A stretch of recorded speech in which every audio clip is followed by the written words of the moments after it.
Hey folks, tariffs.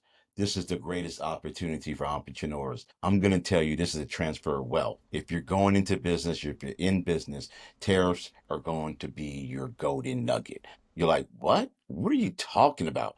I'm going to teach you a couple of methods how you can take advantage of it to increase your bottom line, increase your customer count, and be able to blow up during this era of tariffs. So if you want to know how to do it, then I'm going to advise you to tune in and let's get started.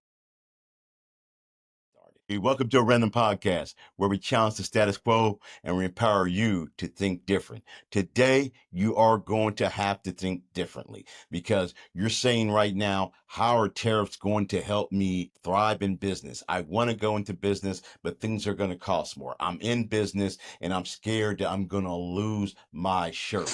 I'm going to tell you that you're going to get more shirts and that you're going to thrive if you're going into business.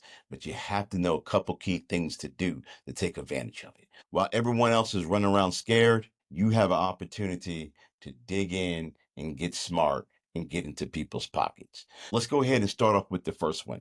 You're going to increase the ROI for customers. How are you going to do this if things cost more, you're saying, right? The first thing you're going to do, and I want you to follow me here, you're going to increase the quality of your product or your service. If you are a consultant, you're accountant, you're doing something of service, you're going to make the service better. You're going to give the client more for their dollar. In other words, if you gave them 5 hours worth of consultation, you're going to give them 6 hours worth of consultation.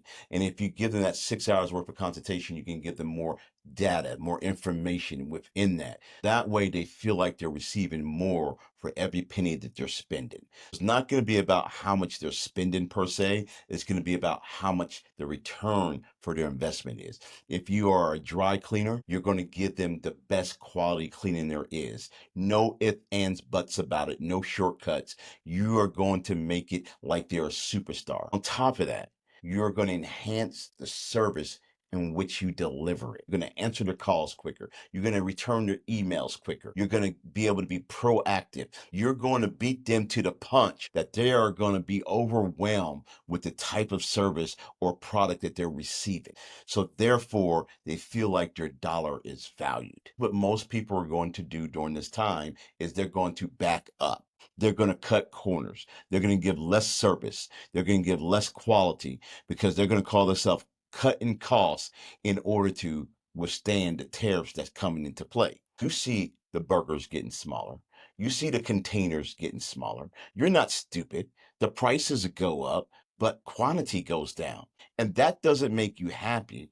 That makes you a little upset, a little frustrated, and it makes you question whether you want to do business with that particular establishment because they're almost like trying to trick you or con you. I don't like being hustled. I feel like if you're not being genuine and giving me the same product and the same service that I've been receiving before, now you're making me think that I am just a dollar to you and that the bond that we formed as a customer, a repeat customer, is not there.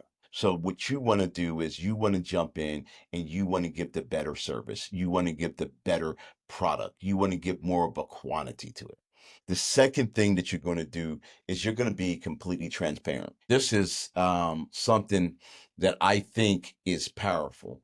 And I think if you use it right, you'll be able to steal customers from everyone who's trying to cut corners or raise their prices. You're going to look at if I was making 25% profit, or if I wanted to come into business making a 25% profit.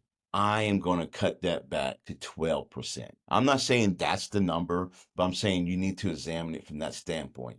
What is my break even? If I just need to be a dollar above my break even to make sure I'm taking care of my business, is taken care of, and I'm going to pull back to that area and I'm going to share with the consumer the burden of the tariffs. Know what you're saying? Come on, man.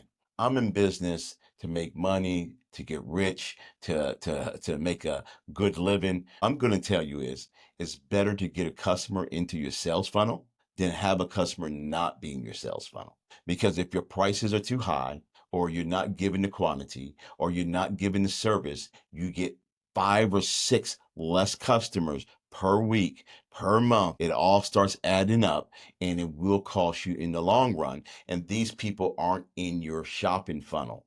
They're no longer a part of your repeat business. Sometimes you have to get them on the comeback. That's why when you're in the mall, you see all these free samples because they want to get you on the comeback. Sometimes when they have the buy one, get one free, it's trying to get you on the comeback. They know if they can get you on that wheel and continue to come back again and again, they're eventually going to make the profit off of you in the long run. And this is exactly what your thought pattern needs to be, that I'll pull back on my profit margin in order to absorb some of that cost for the consumer so my prices don't go up as high and I give them the same quality of product or service, and therefore they feel like the return on investment is greater. I'm going to go a step further.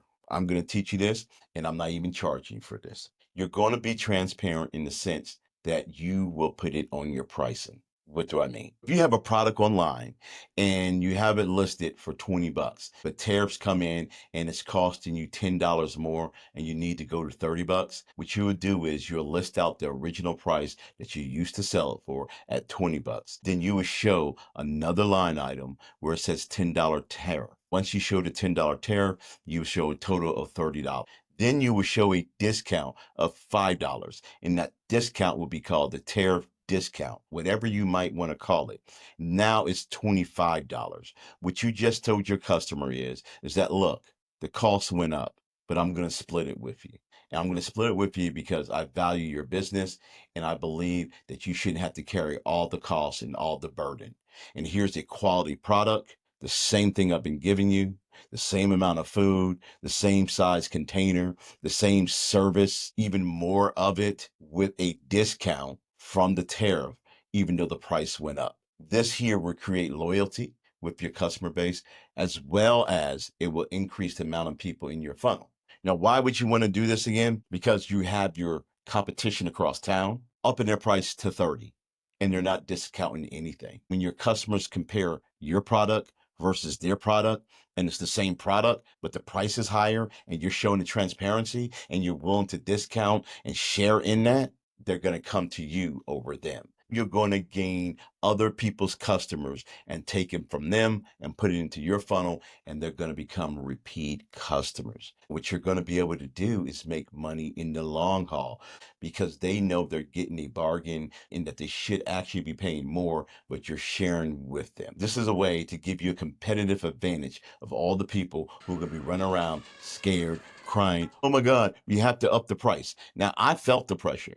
I'm paying more when I go get something to eat. I mean, I went to a restaurant the other day with my family and I looked at the ticket. I'm like, this is not worth it. My God, this is a lot more money. So guess what happens now? I'm not going to go eat at that restaurant as often as I used to. I'm going to cut back. I'm going to go maybe once a month instead of twice a month. Let me give you another bonus, which you can do with the tariffs, right? And being transparent. You can have tariff weekend sales. What do I mean by that? Where you actually discount that $25 shirt where you already split the tariff and you do a discount of another $5. You're going like, wait. But then I'm at cost. You only at cost for the weekend. You can call it tariff relief if you want to. This here is just a sign to the customer that you're willing to put some type of additional discount on top of it in order just to show your appreciation for them giving you business. You might set it up where if they give you repeat business, they get this discount. And maybe that is the incentive. These are different ways that you can look at being able to take advantage of the tariffs and what's happening in the marketplace. I'm going to guarantee you your competition's not going to do this. Your competition is going to increase their prices and say, hey, we had to go up in our prices because it costs us more because of the economy. Well, and think that consumers are just going to go ahead and accept that. Guess what? That's not going to happen if they have a cheaper alternative, but not a cheaper product or service. This last one is going to be about being fiscally responsible, knowing your finances, and it's going to really be deep diving into your finances of your business and seeing what luxuries you can take away. Luxuries for yourself, sacrificing yourself, sacrificing the luxuries in your business in order to give those savings to your customers. The reason why I say that all this is possible and that you can benefit and that you can profit and that you can gain more customers and you can increase your bottom line because it's not going to last forever, folks. It's not going to last forever. As you come through, you will have more customers, more loyalty, and then you will be able to get back to where you can get your 25% profit. And the customers will be there for you to get it, while your competition will die on the vine because they cannot see past their greed of keeping all the profit that they normally are used to. Hopefully this was helpful to you. I want to dive in and give you this because I felt like this was something pressing and that people going into business needed to know, or people who are in business who are panicking right now. This is a time in history where you have to make your pivots. You have to be able to reposition and adjust yourself to be able to take advantage of the marketplace and increase your customer base. Here's a video right here about other businesses in the past and how they had to pivot. And because of their pivot, they're billion-dollar companies. If this has been helpful to you, or if you have any feedback, put it down in the comments and give me some likes. This is your boy J.I., a Random Podcast. I'll see you guys on the other side.